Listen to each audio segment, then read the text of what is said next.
Chris Luby was born with cerebral palsy, put in a wheelchair before he could even think about taking a step, and unable to perform many day-to-day activities that you and I don't even think twice about. But because of these handicaps, the head coach of the East Bears, that's right, I said head coach, he's become an inspiration that no one saw coming. Yes, coach! Born normal. He was born normal.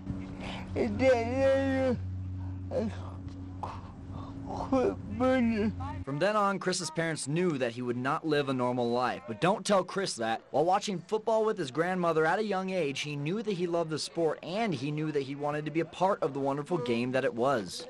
People might say, why football? Why not the best game ever? 1, 2, 3, waffles! He couldn't hit the field and open up a can of you-know-what, but he knew the way that it should be played. So while attending Grand Junction High School and the University of Northern Colorado, he convinced the coaches to let him assist on the sidelines. He is actually the brains of all this. I've learned more football from him than anybody I know. He's been at the high school level, been to the college level, and got that information. It wasn't easy for Chris and Rick Diaz to convince the Junior Football League to let him become a head coach, but after an interview with the president of the league in 2004, Chris was named the head coach of the East Bears. So I went and I said, there's no reason he should not be the head coach, you know, because I'll be his assistant for however long needed. And Diaz kept that promise to Coach Chris. He has been assistant and sometimes translator to Luby for 7 years now. But don't think Diaz picks up the slack because of Chris's disability. He implements our offense.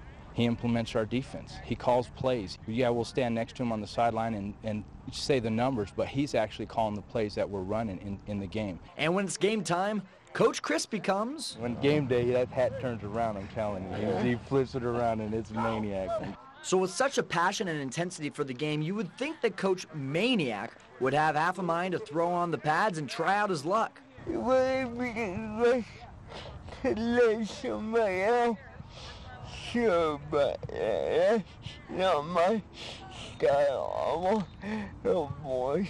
And after an adjustment period, his boys have bought into everything that Coach Chris teaches, whether it be about football or life. The first time I seen him, he was in a wheelchair, and it was kind of hard to get used to the idea.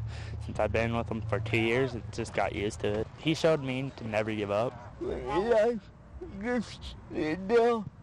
When I get you down, Pop right back up. pop right back up. Go tell somebody. That's my new motto.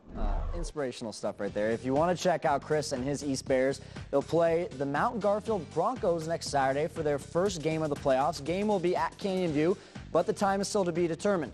We'll make sure to get that information on NBC11news.com.